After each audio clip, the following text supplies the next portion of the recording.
My self Tanvir Singh. Student subject है 5th sem में cost and management accounting.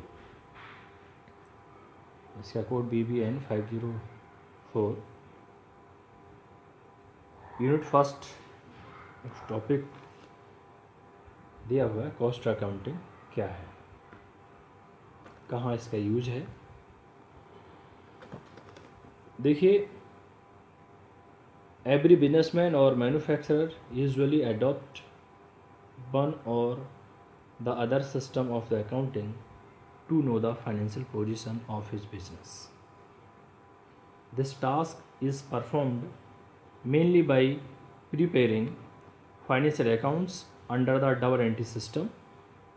In financial accounting, more emphasis has been laid down on maintaining financial transaction such as cash dealing, ascertaining profit or loss, accounting of liabilities and assets of business, etc.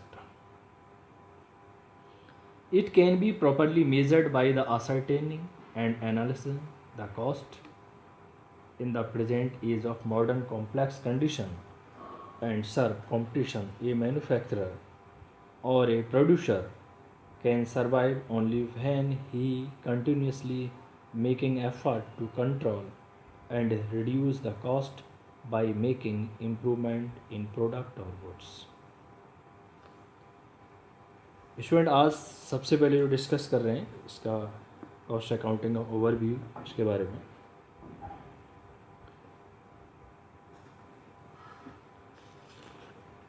देखिए, cost accounting in India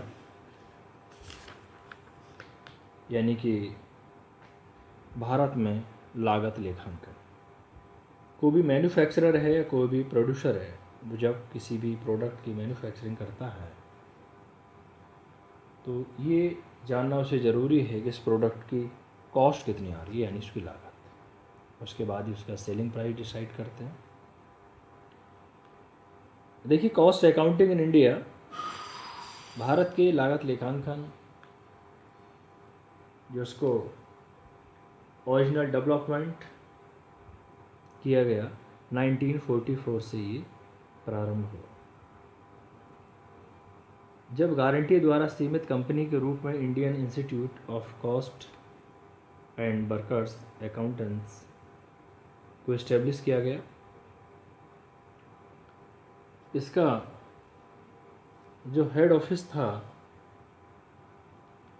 Calcutta में था। Student, अब इसकी meaning के बारे में discuss करेंगे। Meaning of cost accounting. The system of cost accounting is such a specific branch of general accounting in which accounts of various expenses made over a product or service are prepared in such a way as to obtain information and data for the guidance of management and to work out the total and per unit cost.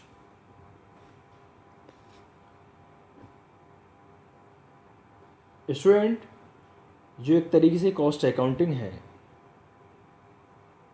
ये accounting की एक branch है। इसके अंतर्गत किसी भी वस्तु या सेवा की जो मैन्युफैक्चरिंग या सर्विसेज प्रोवाइड की जा रही है उससे संबंधित जो different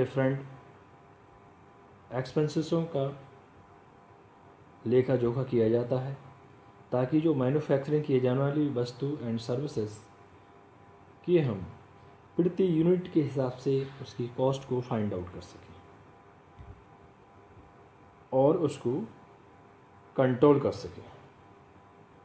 in other words, cost accounting is such A system of accounting in which accounts of expenses are prepared with the objective of knowing and controlling the cost.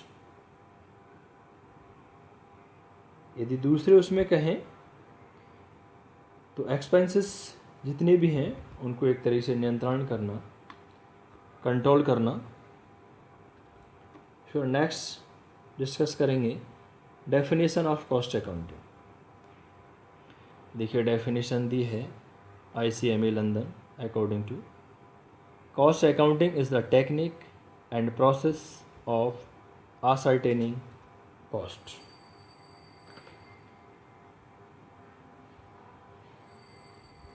Next इसमें next definition दी है Walter W. Pig.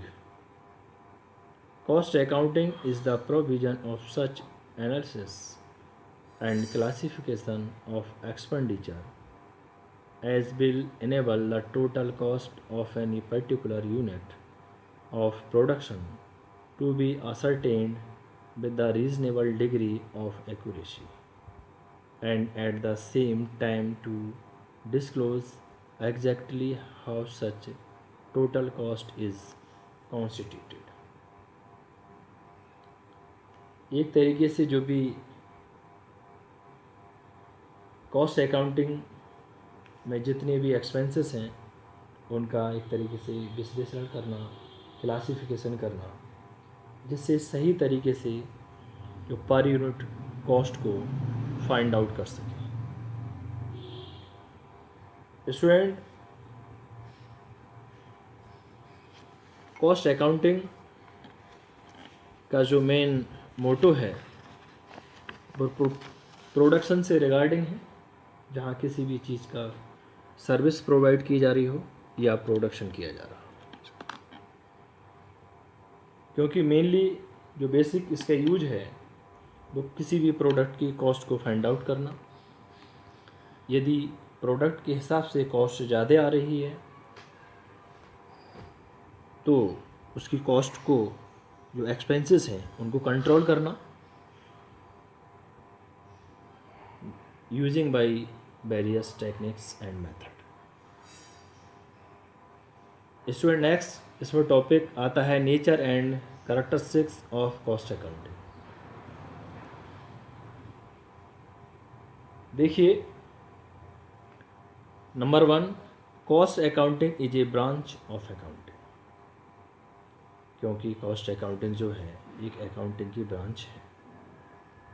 Number 2, cost accounting is both art and science. क्योंकि लागत लेखांकन कला एवं विज्ञान दोनों हैं, क्योंकि इसमें कुछ मेथड्स, कुछ टेक्निक को भी यूज किया जाता है। Number 3, cost accounting is classifying, recording and appropriate allocation of expenditure. Proper तरीके से एक्सपेंसेस के क्लासीफाई करना, रिकॉर्ड करना। नंबर 4, टोटल और per unit cost of product और services can also be known as from cost accounting. क्योंकि जब किसी भी प्रोडक्ट का सेलिंग प्राइस डिसाइड किया जाता है, उसके लिए उसका पर यूनिट यानी पर जो भी प्रोडक्ट है उसके हिसाब से उसकी लागत को कैलकुलेट करना ज़रूरी है। Number 5, work in progress can also be find out from this system. Number 6, cost accounts are also helpful in controlling the cost. यानी मेनली जो कॉस्ट अकाउंटिंग है किस लिए हेल्पफुल है? जो एक्सपेंसेस हैं उनको कंट्रोल करने के लिए। यदि एक्सपेंसेस ज़्यादा होंगे तो प्रोडक्ट की जाहिर सी बात है कि प्रोडक्ट की कॉस्ट भी इंक्रीज़ होगी। जब प्रोडक्ट की कॉस्ट इंक्रीज़ होगी तो उसका सेलिंग प्राइस भी हाई होगा, और यदि सेलिंग प्राइस हाई होगा तो फिर उसे सेल करने में कहीं ना कहीं प्रॉब्लम क्रिएट होगी। नेक्स्ट टॉपिक आता है इसका ऑब्जेक्टिव्स और functions of cost accounting. Number 1, cost determination, यानी लागत निर्धारण। Student, the main objective of cost accounting is to know the total and per unit cost of product, services, contract और processes। लागत लेखांकन का मुख्य उद्देश्य है, मेन ऑब्जेक्टिव, किसी भी संस्था द्वारा जो मैन्युफैक्चरिंग या प्रोड्यूस किया जा रहा है उसके गुड्स को एंड सर्विसेज को, जो भी उसके कार्य हैं उनकी पर यूनिट कॉस्ट को कैलकुलेट करना। नंबर 2 आता है कॉस्ट कंट्रोल। देखिए, the second objective of cost accounting is to control the cost so that the maximum and better production on minimum cost may be possible. To achieve this objective, the technique of budgetary and standard cost control is adopted. Number 3, cost reduction. Cost accounting system control the expenditure with the objective of cost reduction. यदि हम खर्चों को ही कम कर देंगे तो जाहिर सी बात है कि उसकी कॉस्ट ही यानी कम हो जाएगी। Next, guidance to management. The information provided by the cost accounts guide the management in the policy decision. यानी जो भी कॉस्ट अकाउंट्स है उनके इंफॉर्मेशन प्रोवाइड की जाती है जो मैनेजमेंट है उनके लिए, जिससे मैनेजमेंट कोई भी डिसीज़न आसानी से ले सके। और एग्जांपल के तौर पर सपोज़ किसी भी वस्तु का स्वयं निर्माण किया जाए या बाहर से हम किसी चीज़ को परचेज करें।